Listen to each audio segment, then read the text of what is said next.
رافع صاحب، جیسے میں نے اپنے انٹرو میں بتایا کہ لندن میں اور بیجنگ میں یہ سب کچھ ہو چکا ہے اور بہت پہلے ہو چکا ہے، لیکن انہوں نے کس طریقے سے اس مسئلے پر قابو پایا؟ کیا ہمارے ہاں یہ قابو پانا مشکل ہے، سوائے اس کے کہ ہم ریسٹورنٹس بند کر دیں، ہم سکولز بند کر دیں، دکانیں جلدی بند کرا دیں؟ اس کے علاوہ کوئی حل نہیں ہے کیا؟ السلام علیکم، اور شو پہ بلانے کا بہت بہت شکریہ۔ لندن کی آپ نے جو مثال دی کہ 1956 میں انہوں نے کوشش کی اور وہاں پھر ہوائی آلودگی جو ہے کم کی، مگر آپ کو میں یہ یاد دلاؤں کہ لندن میں جو لندن فوگ کہلایا جاتا تھا وہ کوئی 150 سال رہا تھا۔ چارلز ڈکنز جو تھے اس کے بارے میں لکھا کرتے تھے، ان کے جو آرٹسٹ ہیں ٹرنر جیسے، وہ پینٹنگز میں فوگ ڈالا کرتے تھے۔ 150 سال وہ ہوائی آلودگی اس شہر میں رہی تھی، اور پھر 56 کے الیکشن کے بعد جب کنزرویٹو گورنمنٹ کو ہٹا کر ایک نئی لیبر گورنمنٹ کو لے کر آئے تھے، پھر لیبر گورنمنٹ نے پھر وہ سوشلسٹ اقدامات اٹھائے، گھر لوگوں کو دیے، صاف ہوا لوگوں کو دی۔ تو ہاں، ایک اتنی دیر کبھی کبھی لگتی ہے، اور میں جب ادھر پاکستان کا سمجھتا ہوں، میں آپ کو یہ بھی بتاؤں کہ جو آپ نے کہا لاہور سموگ جو سردیوں میں آتا ہے، یہ نہ لاہور کا مسئلہ ہے، نہ سموگ کا، نہ سردیوں کا، یہ تو پاکستان بھی نہیں، پورا کابل سے کلکتہ تک ایک پورے خطے کا مسئلہ ہے، اور یہ سردیوں کا نہیں ہے۔ جو گاڑیاں آج، جو صنعت آج چل رہی ہے وہ جون میں بھی چل رہی تھی، اتنا ہی دھواں پیدا ہوتا ہے۔ فرق یہ ہے کہ گرمیوں میں گرم ہوا اوپر کی طرف اٹھتی ہے، اور پھر برسات کے موسم میں بارشیں تھوڑی سی پڑتی ہیں۔ یہ ایک سالانہ ہوائی آلودگی کا مسئلہ ہے، اور نہ صرف لاہور کا۔ اور سماگ ایک قسم کی ہوائی آلودگی ہوتی ہے جہاں آپ کو دھند اور دھوئیں کی دونوں ضرورت ہے۔ اس وقت تو موسم کچھ ایسا ہے، تو دھند تو ہے نہیں، we are in a grey has. سماگ ایک قسم کی ہوائی آلودگی ہوتی ہے، اور جب تک کہ ہم اس مسئلے کو لاہور کی سردیوں کا سماگ سمجھیں گے، ہم اس پورے مسئلے کو نہیں سمجھ سکیں گے اور اس کو حل نہیں کر سکیں گے۔ تو بارش کا حل ہے یا کم ہو سکتا ہے؟ حل تو نہیں کہہ سکتے، کم ہو سکتا ہے، کم ہو سکتا ہے، لیکن جب تک کہ آپ گاڑیوں کا دھواں اور بجلی کی پیداوار کے دھوئیں کو اور صنعت کے دھوئیں کو قابو نہیں کریں گے، تو وہ 2-4 دن میں مسئلے دوبارہ کھڑے ہونے جائیں گے۔ اس وقت پاکستان میں جو پیٹرول ہم گاڑیوں میں ڈالتے ہیں، جو کہ موٹر سائیکلوں میں، ٹرکوں میں ڈلتا ہے، وہ دنیا کا گندا ترین ہے۔ ہمیں اپنی جو 4-5 ریفائنریز ہیں ان پہ توجہ دینی پڑے گی اور ان کو اپ گریڈ کرنا پڑے گا، اور یہ میں کہہ رہا ہوں سستا کام نہیں ہے، اربوں ڈالر کا کام ہے، اور یہ 1-2 دن کا کام نہیں، یہ 5-7-10 سال کا کام ہے۔ ہمیں اس وقت یہ ریفائنریز کو اپ گریڈ کرنا ہے، رینیوبل انرجی۔ تو آج آپ کہہ رہے ہیں نا 5-10 سال کا کام ہے، اور ہم یہ بھگت بھی تو اتنے سالوں سے رہے ہیں نا۔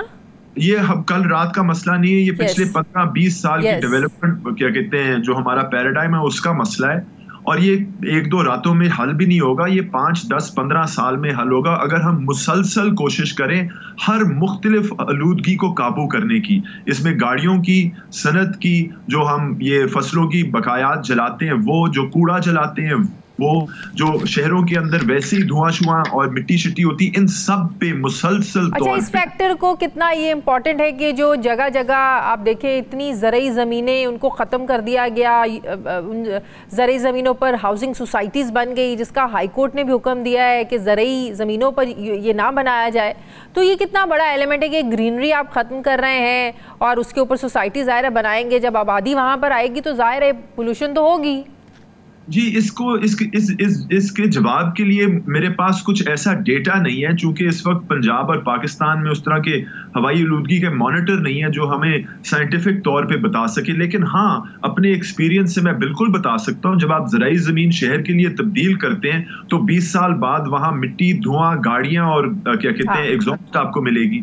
تو I can tell you from anecdotal experience کہ یہ جو ہے مسئلہ، ہمارے شہر جو ہے یہ بھی مسئلہ ہے، شہر کے ڈیزائن کو بھی چینج کرنا پڑے گا، پبلک ٹرانسپورٹ میں انویسٹمنٹ کرنی پڑے گی، بجلی کی پیداوار تبدیل کرنی پڑے گی، اور اپنا پیٹرول کا معیار بہتر کرنا پڑے گا، فصلوں کی بقایات کی جلانے کے سلسلے کو۔ یہ ساری چیزیں میڈم، ساری چیزیں ایک وقت، everything has to be rolled out over a decade, اور پھر بھی میں سمجھتا ہوں اگر ہم یہ 10-15 سال کے لیے بھی یہ کوئی 2-4 سالوں سالوں کی گیم بھی نہیں ہے, اس میں سال ہا سال لگ سکتے ہیں. ابھی آپ نے لنڈن کی بھی مثال دی. اب حکومت جو گرین لاک ڈاؤن جس کا حکومت جو اقدامات کر رہی ہے, اسکولز بھی بند ہیں, آپ کو پتا ہے کہ کہہ رہے ہیں کہ بہت ضروری ہے گھروں سے لے کے ورک فرام ہوم آپ کریں, آن لائن کلاسز ہیں, ریسٹورینٹس بند ہیں, مطلب کہ بالکل ہم اسی سچویشن میں جا رہے ہیں, اس طرح کے لاک ڈاؤن میں جا رہے ہیں جو ہم نے کورونا میں بھگتا ہے. لیکن اس کے باوجود ہمارا جو ایئر کوالٹی انڈیکس ہے وہ تو کنٹرول نہیں ہو رہا ہے. یہ لاک ڈاؤن کے اقدامات میں آپ کو بتاؤں, 2017 میں لاہور ہائی کورٹ کے کہنے پہ پنجاب نے ایک اسمارٹ پالیسی بنائی تھی. 2022 میں پی ڈی ایم کی حکومت نے ایک وفاقی ایئر پالیسی بنائی. پچھلے سال جو کیئر ٹیکر حکومت تھی محسن نقوی صاحب کی, انہوں نے بھی پنجاب کی ایک ایئر کوالٹی پالیسی بنائی. اس سال 2 مہینے پہلے اس نئی حکومت مریم نواز کی حکومت نے بھی ایک ایئر پالیسی نکالی ہے. ان پالیسیز کے باوجود یہ جو لاک ڈاؤنز ہیں یہ میں سمجھتا ہوں گورننس فیلئر ہیں. یہ ماننا ہے کہ جو بھی اقدامات طے کیے گئے تھے ہوائی آلودگی کو قابو کرنے کے لیے پچھلے 7-8 سال سے, ان پر کوئی جو ہے عمل نہیں کیا گیا. And this is the result. ہمارے بچے اسکول نہیں جا سکتے, ہمارے بڑے اور بچے باہر کھیلنے نہیں جا سکتے. لیکن ایمرجنسی میں اس کے علاوہ کرنے کے لیے دیر is no choice, there is no option. اگر بچوں کو ایسی آلودگی میں آپ باہر بھیج دیں گے تو ہسپتال تو آگے بھر رہے ہیں. آپ کو پتہ ہے بچوں کا امیون سسٹم ویسے ہی اس بڑوں جیسا تو نہیں ہوتا, اسٹرانگ تو نہیں ہوتا. تو اس ایمرجنسی میں یہ لاک ڈاؤن لگانے کے علاوہ there is no choice. I agree, but it's a policy failure. تو کیا ہونا چاہیے؟ دیکھیں, لاک ڈاؤن کریں, ہفتوں کے لیے کریں جیسے کیا گیا تھا, ہیلتھ ایمرجنسی ڈکلیئر کریں اور پھر وعدہ کریں وفاق پیٹرولیم ریفائنریز پہ توجہ ڈالیں. ہماری صوبائی حکومتیں جو کہ اس وقت شہروں کے اندر پیسے خرچ رہی ہیں وہ صرف اوور پاس اور انڈر پاس اور گاڑیوں کے لیے خرچ رہی ہیں. There has to be a rethink about development paradigm تاکہ یہ ہوائی آلودگی پہ ہم کوئی قابو کر سکیں اپنی زندگیوں میں.